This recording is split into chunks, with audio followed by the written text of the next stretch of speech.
এখানে আমি ফ্ল্যাশের ওয়েলকাম স্ক্রিনটা নিয়ে আলোচনা করব।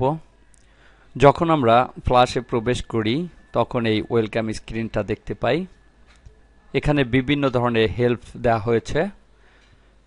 এর নিচে ডোন্ট শো এগেইন নামে একটা চেক বক্স রয়েছে। এখানে যদি টিক চিহ্ন দেওয়া হয় তাহলে পরবর্তীতে যখন আমরা প্রবেশ করব তখন এই স্ক্রিনটা আর আসবে না, এবং পরবর্তীতে আবার সেট করে নিয়ে তারপরে এটাকে আনতে হবে।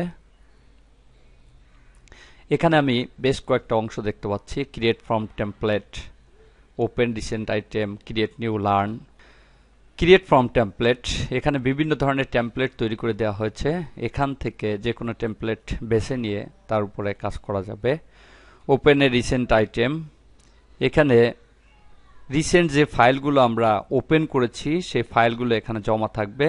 এখান থেকে ক্লিক করে সহজেই সেই ফাইলে প্রবেশ করা যাবে।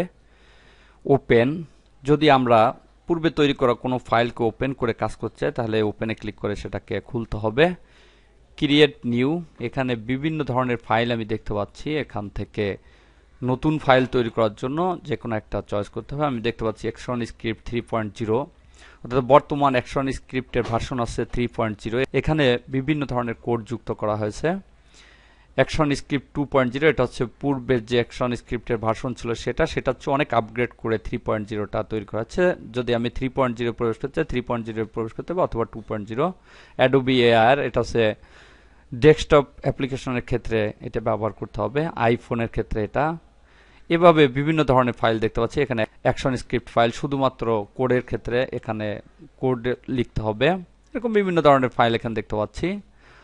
আর লার্ন, এখানে বিভিন্ন অপশন দেখতে পাচ্ছি। এখানে ক্লিক করে ওয়েবে প্রবেশ করে অর্থাৎ ইন্টারনেটে প্রবেশ করে সেখান থেকে ইংরেজিতে কোনো লেসন দেখা যায় বা শেখা যায়।